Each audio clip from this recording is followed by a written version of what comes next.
ではですね、今回から、縦スクロール漫画、捉え方、そしてですね、プロットの作成というふうに進んでいきたいと思います。まずは、捉え方ですね。縦スクロール漫画って一体どういうものなのかというのをですね、詳しくやっていこうかなと思っております。まずは、じゃん、従来の漫画ですね。従来の漫画、ここにですね、内枠があったりとかしてですね、さらに、こうちょっとトンボが飛んじゃって見えませんが、立ち切りがあったりとか、あるいはですね、これ左右に並んでますから、両側のページ、ノードがどちらかにできるよ。そういったフォーマットになっていますね。これはですね、皆さん、別の講座で、やっていたので、ご存知だと、もう覚えたかなと、思いますけれども、じゃあ縦スクロール漫画は一体どういうものなのかというとですね、じゃん。こんな形になってます。非常に縦長ですね。これは1枚の画像なんですが、非常に縦に長い漫画になっています。そしてですね、ギューン。見てみてください。内枠なんかが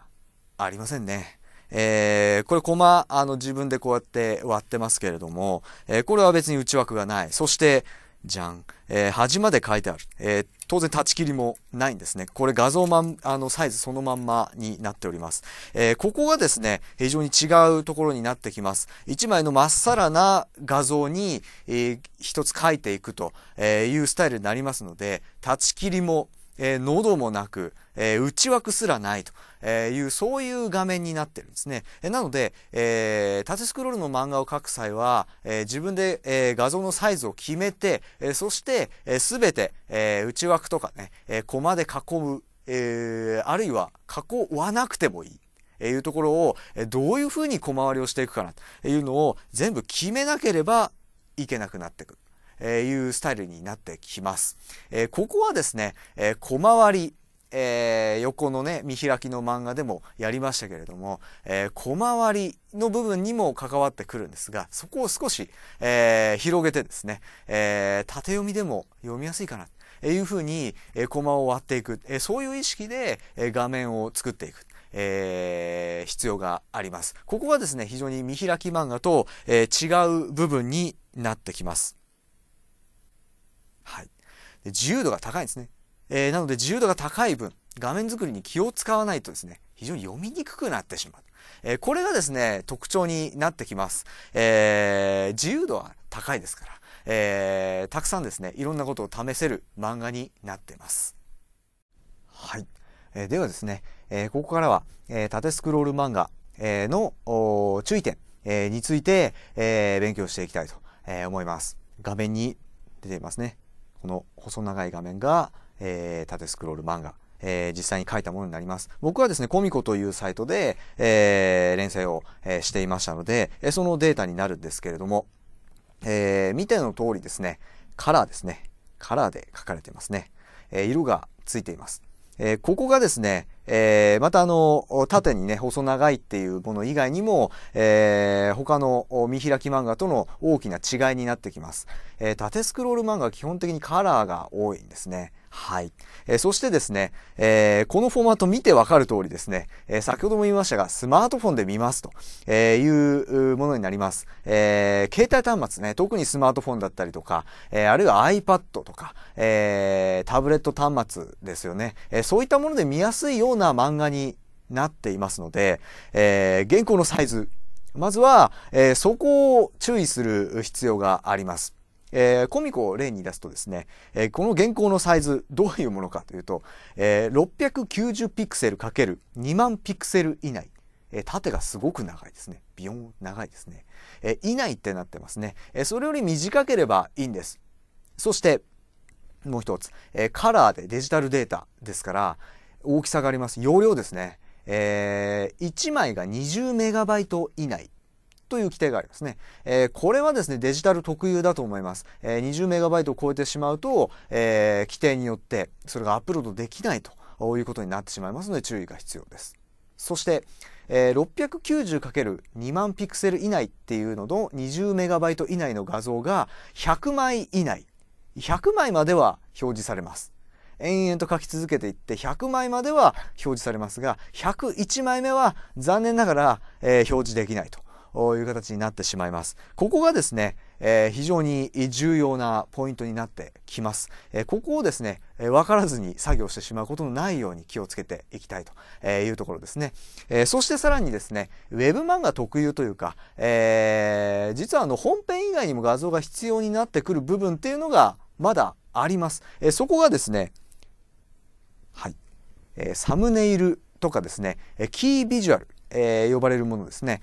キービジュアルはですね、作品のいわば看板みたいなものですね。この画像を見てですね、面白そうだなと思って、作品をスクロールして見ていくよという画像になります。これもですね、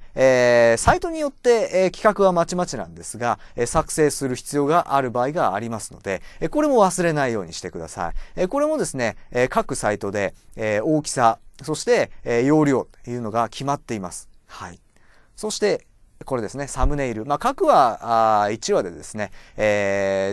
こういう話ですよ、いうところに画像がポコポコっと、ちっこい画像がですね、ポンと置いてあると。それがサムネイルなんですが、これをクリックしてですね、どの話数かっていうのを見極めるというところなので、これも作成が必要です。これも、サイズ、容量と主に決まっているものになりますので、注意が必要になります。はい。まとめですが、データの形式だったりとかサイズなんていうのは、確認をしてから作業を進めるようにしましょう。ここをですね、すっ飛ばしてしまってですね、適当に作ってしまってから大きさが合わないとかなってしまう、あるいは101枚作ってしまった、アップロードできないってなってしまうと非常に後々の作業が面倒ですので、ここは要チェックですね。はい、ではいよいよですね、皆さんも縦スクロール漫画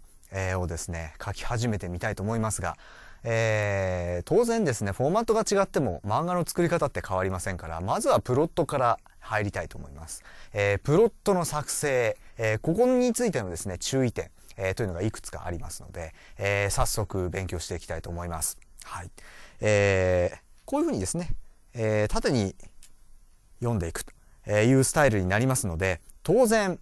横の漫画というか見開きの漫画そのまんまの画面を入れてしまうとですね、非常に窮屈な漫画になってしまいます。読みづらくなってしまいますので、縦スクロールには縦スクロールに見合ったプロットというか、ネタの選び方、そのものっていうのも、必要になってきます。どういう見方をしたらいいかっていうところですね。まずはですね、携帯端末で読みますので、読みやすさ重視という部分が非常に大きいかなと思います。例えばこうスクロールしていってですね、こういうふうにちょっとこう縦に長い、このコマですね、縦に長いコマ、いうのがありますが、こういうのだとですね、スラーっと読んでいくと、なんか画面が開けてきたぞっていうふうに、絵で読ませることができるという部分があるんですね。なので、スラスラと読めるような組み方ができるネタ、っていうのがいいと思います。それにはですね、文字量が少ないといいですね。僕の漫画ちょっと文字量が多いので、あんまりこう各コマ開けてない感じになってるんですが、やっぱり絵で読ませる方が合ってますね。例えば、こんなコマがあったりしますが、一コマ一コマに動きを入れるんじゃなくて、一コマに動きを入れる。こういうのはマンプですけれども、よりですね、縦の画面を意識したこういうマンプを入れていく、いうところも大事になってきます。そして文字量が、少ないものがいいと言いましたけれども、どういうネタにしたらいいかなというと、例えばエッセイだとか、こういうのはですね非常に書きやすいと思います。少ない線で、少ない色で、表現していくいうのも、空間をうまく使えると思いますので、非常に携帯端末は読みやすいと思います。そしてさらに、恋愛もの、そういうものはですね、書きやすいと思います。なぜかって言ったら言葉じゃなくて、心を表現する心情描写ですから、絵で気持ちを表現するシーンが非常にたくさんある漫画、いうものになりますんで、これも非常に携帯端末で書いても見やすいものになるかなと、思います。サイトにもよるんですけれども、スマートフォンで漫画を読む層、こういったカラーの、特にカラーの漫画だったりとか、縦スクロールの漫画っていうのはですね、読者層に女性が多い傾向が多いというのは、言われています。本当にサイトによるんですけれども、コミコとかだと割と多いということがあります。隙間時間にですね、ちゃちゃっと読む方が多いらしいんですね。なので、空き時間にささっと読める、程度の内容がいいですね。はい。じゃん。はい。長い場合とかもですね、例えば区切って、あんまりずっと続けてですね、延々と続けていくよりも区切って一話分短くして、情報を少なめにして整理整頓して、届けてあげると、いう作り方、そしてネタの選び方、いうのが大事になってくるかなと思います。皆さんもですね、自分の中にですね、そういう物語のストックがあるでしょうかね。ちょっと薄いかなっていうものもですね、突き詰めていくと結構な情報量になりますので、そこを整理整頓してあげて、区切ってあげて、読みやすい漫画にする。そうすると縦スクロール漫画に適したネタ、プロットの作成ができると思います。